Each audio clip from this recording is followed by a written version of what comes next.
So the first topic we are going to address tonight is the basic sign of the cross.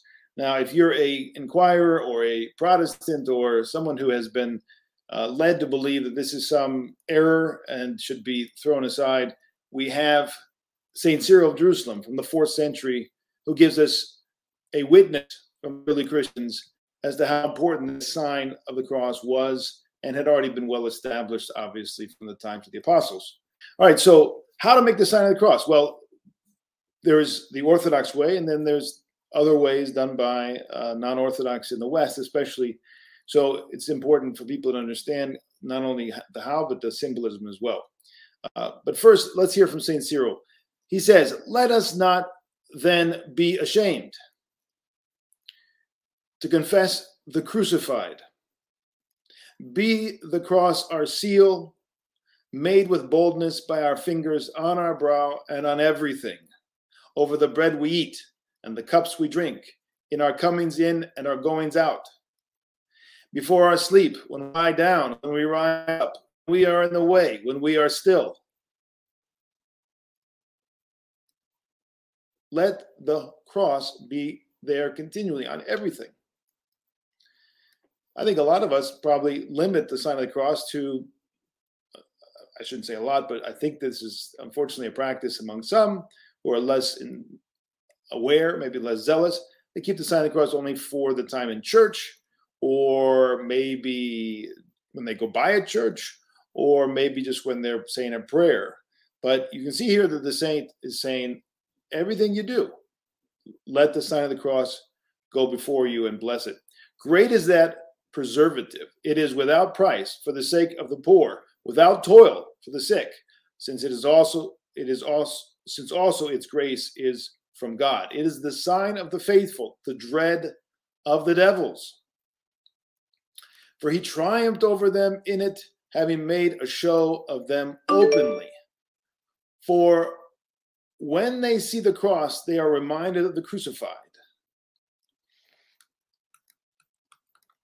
And they are afraid of him who bruised the heads of the dragon. Despise not the seal, the sign of the cross, because of the freeness of the gift. Out for this, the rather honor your benefactor. So this is an honor to our benefactor. It is a dread of devils. It is a sign that we belong to Christ, the crucified one. It is a tragedy, a great tragedy, that we have millions of people who call the name of Christ but neglect and even disdain the sign of the cross. How that came to be is a long story.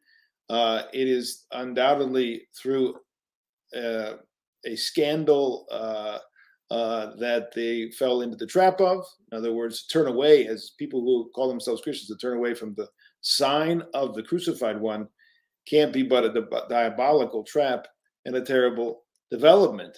Now, how do we make it physically as Orthodox Christians? Obviously, we take our hand, as you see on the screen here, and we have the symbolism.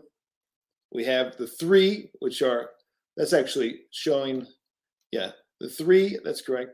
Three who then indicate the Holy Trinity, and the two here that indicate the human and divine natures of Jesus Christ. And we make the sign of the cross from the brow to the chest, to the right, and then to the left. In the West, of course, they make it in a different manner.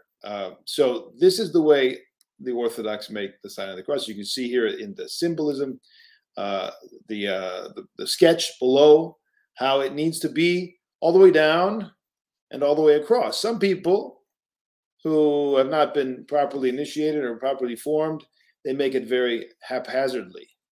And you can see this especially among people who are kind of culturally orthodox. They just kind of play, as we say, the banjo or something with it, which is not a good idea because you're not showing respect. You're not actually showing that you are a faithful and who understands the power and the implication and the symbolism of the Holy Cross. So if you're going to do it right, and don't have the demons laughing at you because you have no respect for the very sign that you said that you are supposedly honoring.